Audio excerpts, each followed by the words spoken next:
David, listen, it's great to have you with us. I've sort of lined you up with a theme, a topic. I'm just wondering if you're happy to dive into that now. Yeah, I am. If you remind everybody what the topic is, I think from my perspective, it was encouraging people in the workplace in a Christian fellowship group. There was some flexibility in that, I think you were saying a while ago. Absolutely. I mean, when we first were talking about it, we were thinking about how do we encourage people who might be feeling like their group is shrinking, or it's not growing as much as it could, or it's not having the impact it could have. And so, I think part of what this group is for is so that we can really take strength from one another, but also be encouraged in ourselves and in our group in terms of what God is doing. And so I thought you would be helpful in speaking into that. I know that we all will have experience of Christian groups growing and shrinking, being successful and being less successful. So I think that's just a helpful conversation to have. Let's put it on the table. Let's talk about it and let's encourage each other today. So yeah, over to you, David. Yeah. And what time do we want to stop or pause or? Probably. Well, let's aim for about 1:45, so that there's time for sort of further discussion, maybe people sharing their experiences, and some time for prayer at the end as well, if that's all right. Okay. Yeah, lovely. If I may, please stop me at any point. If anybody would like to ask a question, just go like this, or a bit more subtly if you'd like to. I think one of the key things that I'd like to say very early on is that it took me an awfully long time to realise that people are coming to anything from different backgrounds and different personality styles. And sometimes we think that most people, well, I'm speaking from my personal perspective, sometimes we think that all people should be like us and like everything that we like and follow everything that we want to suggest. But through my time in theological college particularly, I realised that ain't necessarily so.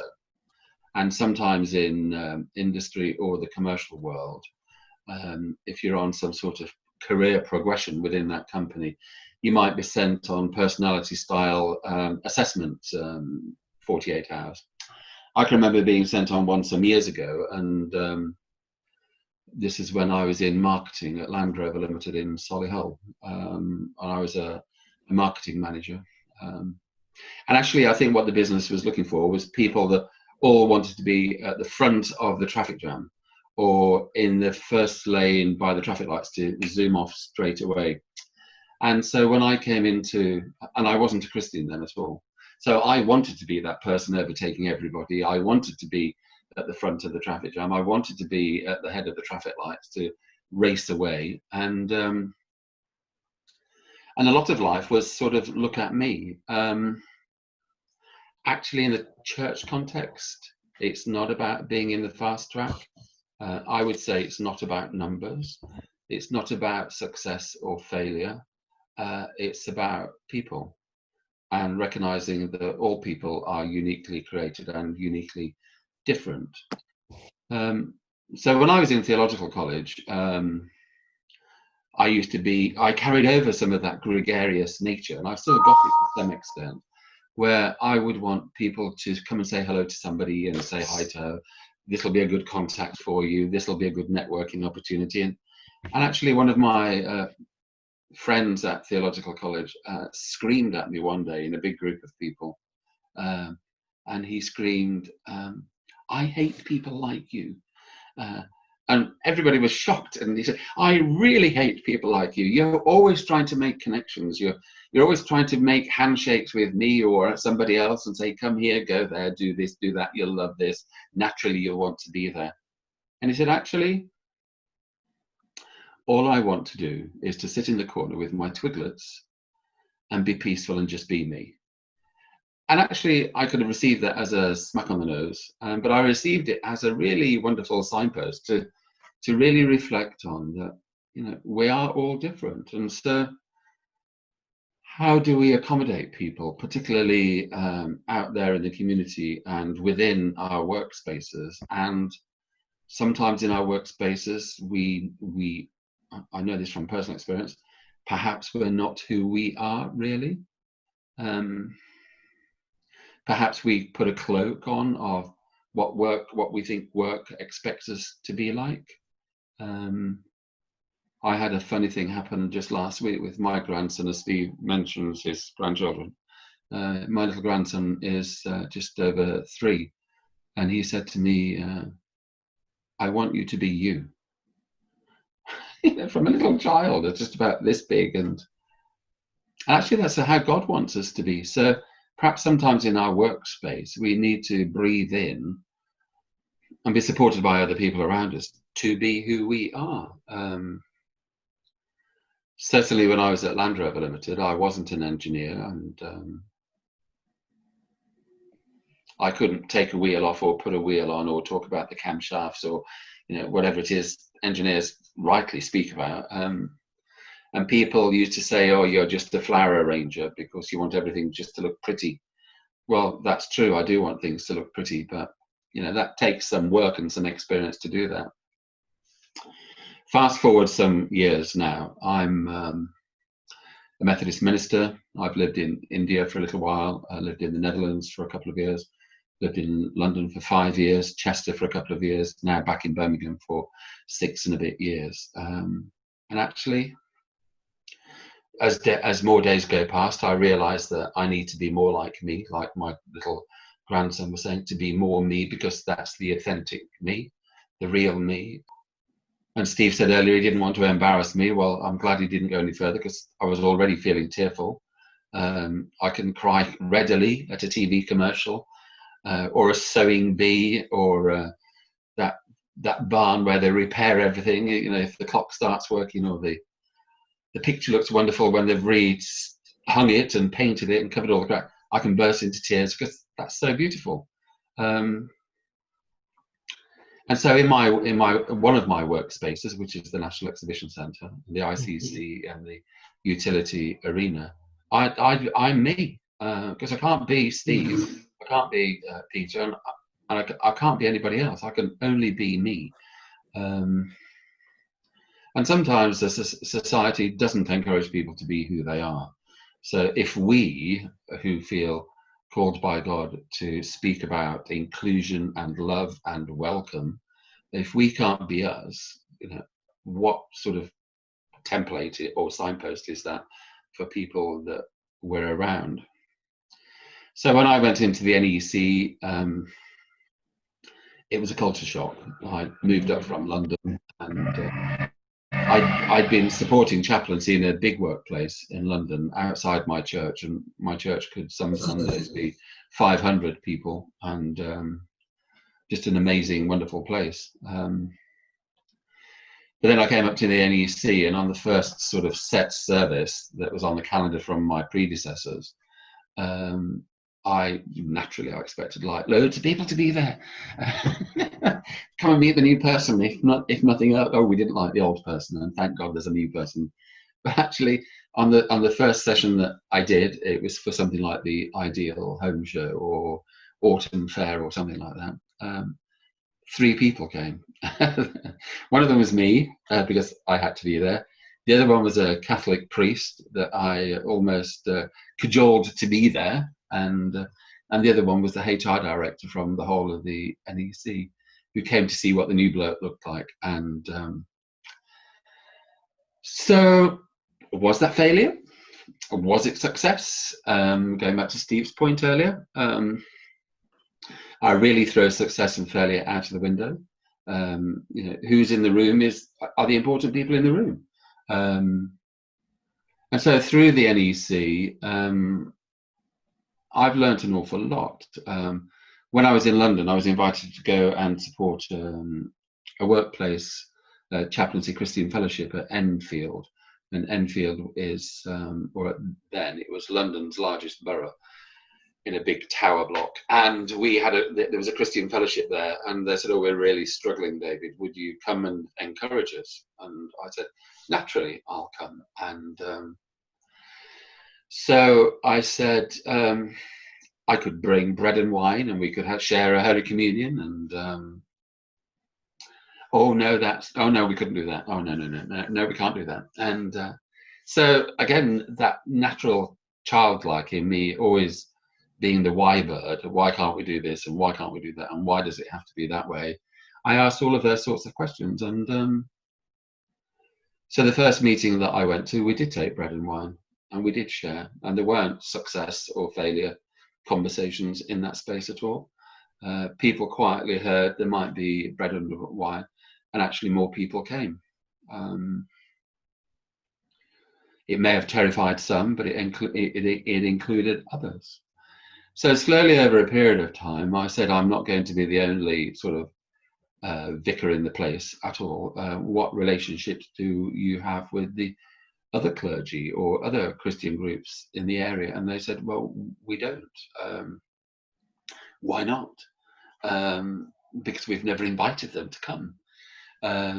So I said, well, next time, let me bring the local Baptist minister. Oh, who's that? And they'd been in this space for about 20 years, and I was the new person, basically. And I said, oh, it's a lovely guy called so-and-so. I'd asked for a coffee some while ago. And so he came, and it showed that there can be a freshness into a space that might become a little bit stale. And it showed diversity. And then at the following one, we invited the local vicar, and they said, oh, who's that? And I said, oh, it's so-and-so. He's a lovely guy called Stuart. You'll love him to bits. Oh, we've never met him. We don't know who he is. So I invited the Baptist minister and the vicar to be there at the same space.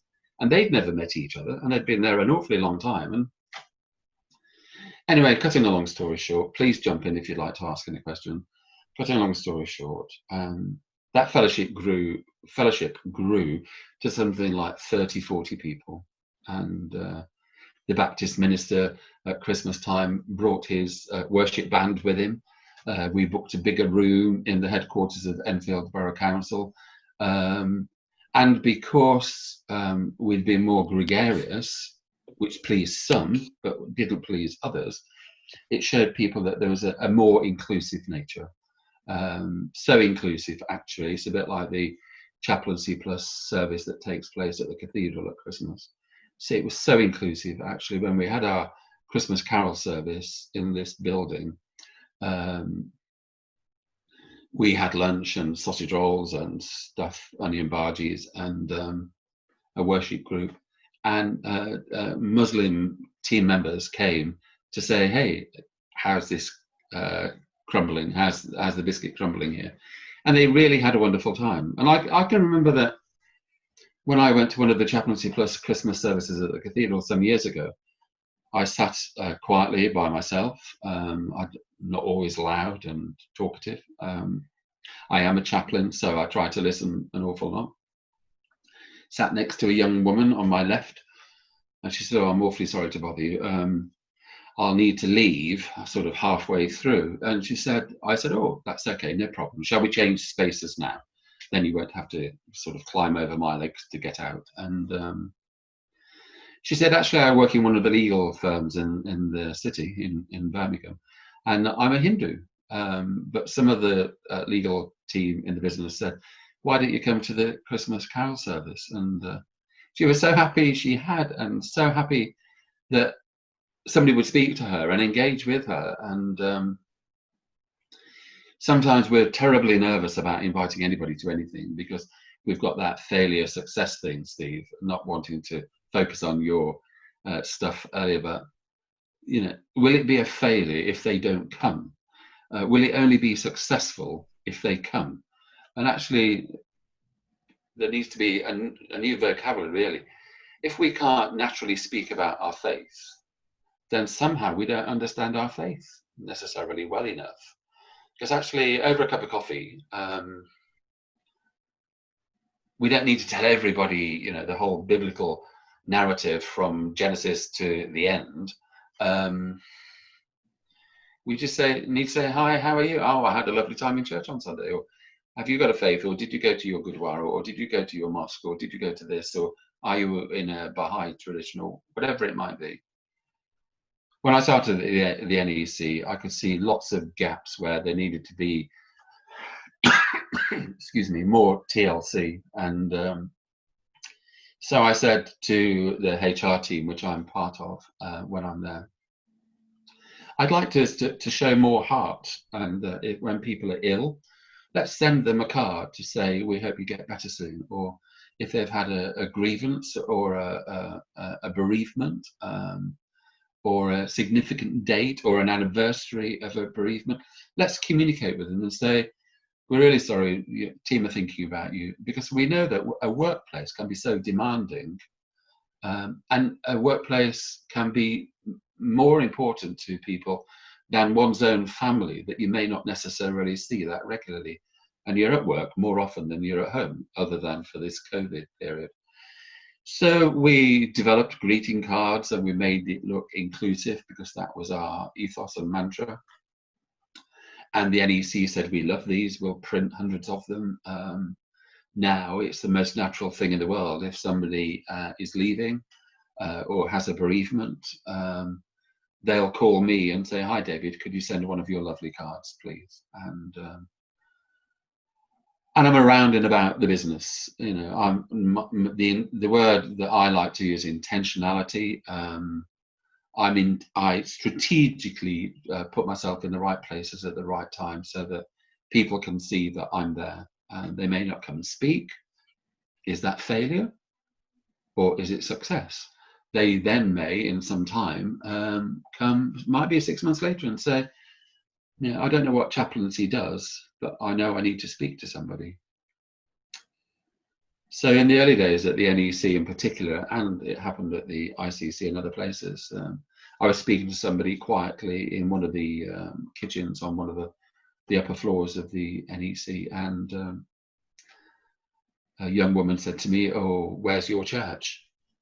Well, actually, technically, I don't have a church, because I'm one of those itinerant peripatetic church ministers, deliberately enrolled to be outside the church walls in normal times.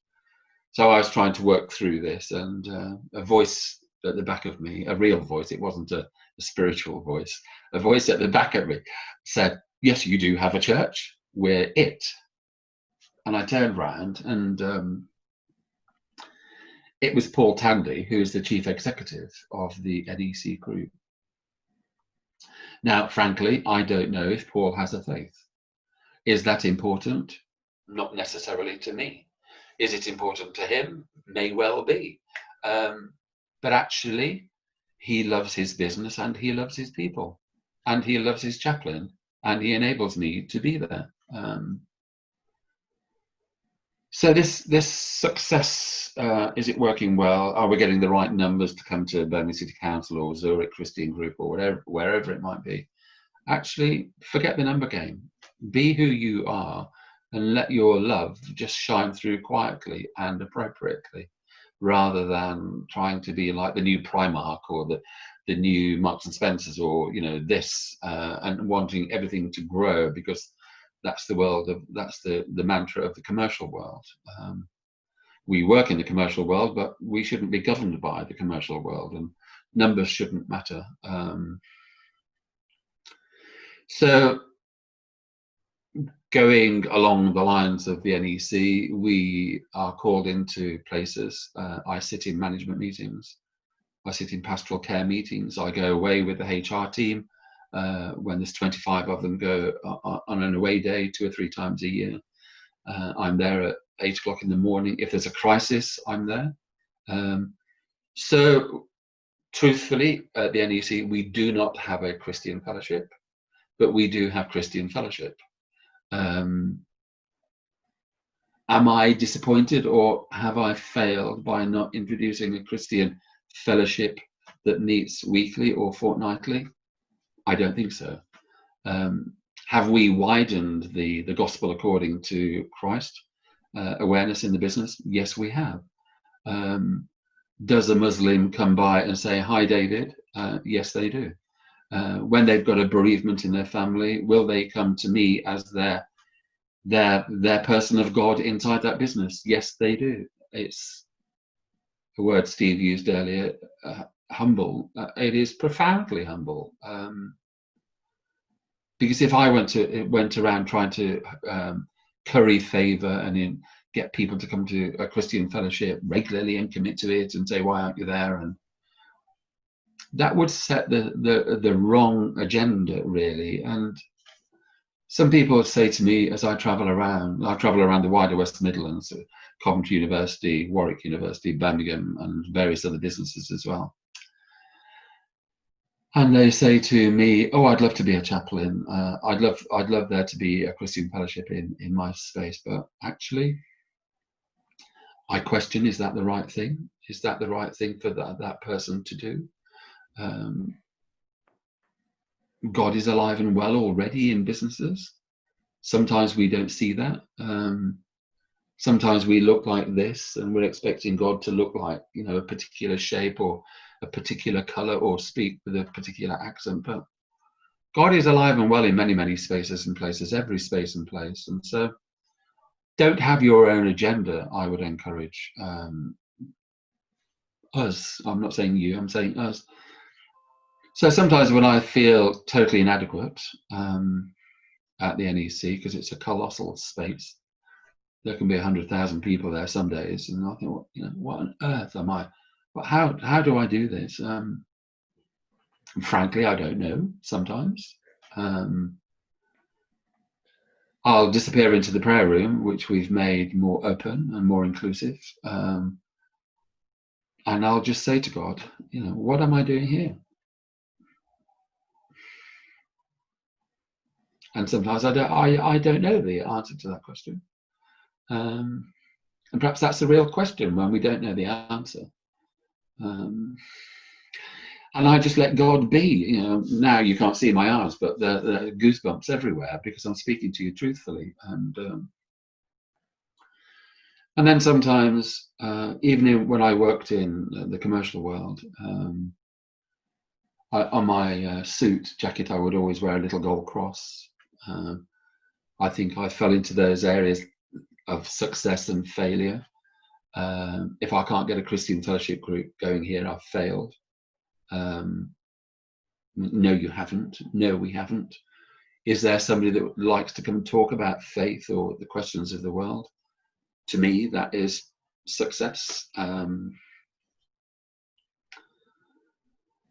So it's a complicated space, really, and we are a complicated race, aren't we? We are complicated from our different backgrounds. I have no idea where many of you come from, or if Steve's putting this out on live YouTube or whatever it might be, where people that might listen are coming from. But I do know that we are all infinitely made in God's wonderful way, and he puts us here for a purpose. And sometimes that purpose is not illumined in bright lights like Piccadilly Circus used to be, or the timetable at New Street Station with all of its numbers chunking down. You've got to be on platform 3B at 12:15 or you miss the train. Our faith isn't like that. It's not set to a time scale. And I think it just encourages me to be more me, to be more me in the moment. What is it God would like to happen in this moment? I'm going to leave deliberately a pause there to let people ask a question if you'd like to.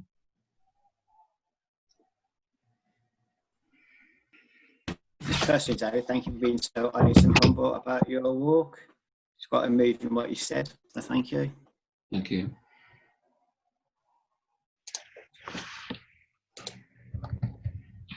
Steve, a long time ago, invited me to lead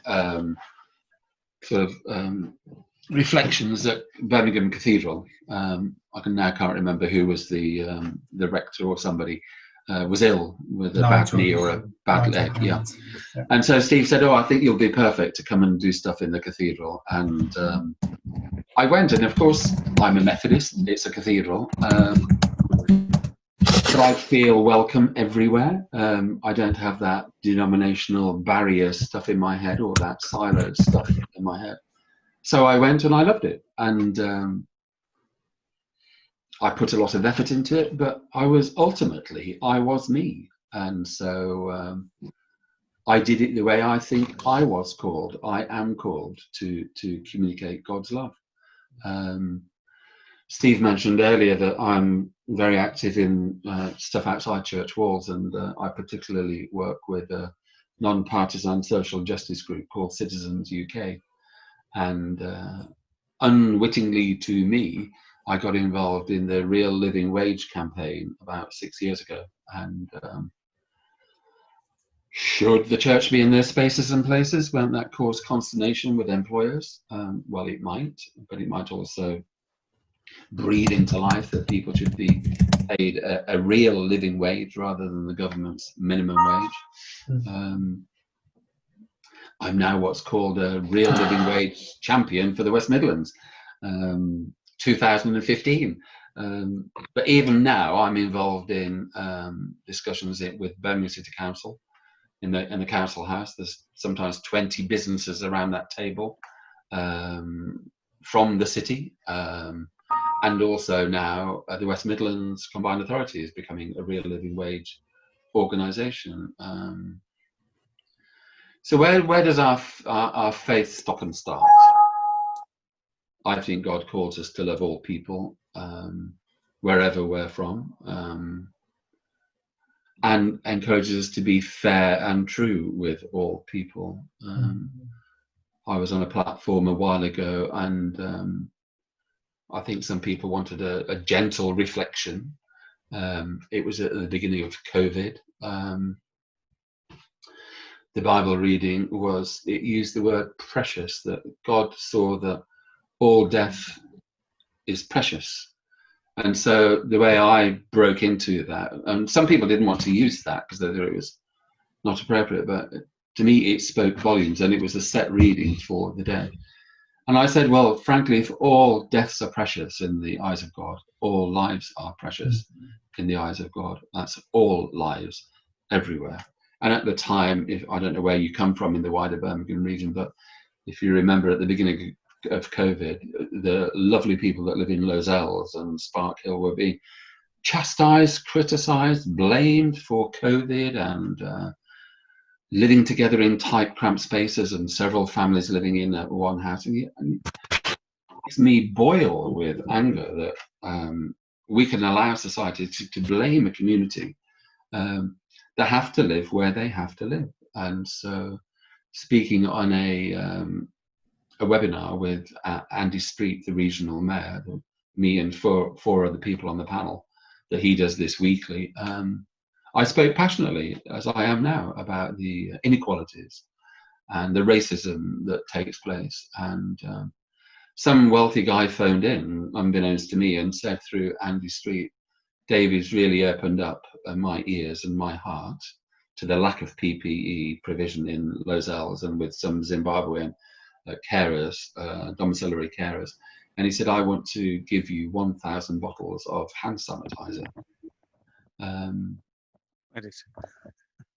So you think, just, how can that be? And again, I'm going goosebumpy, because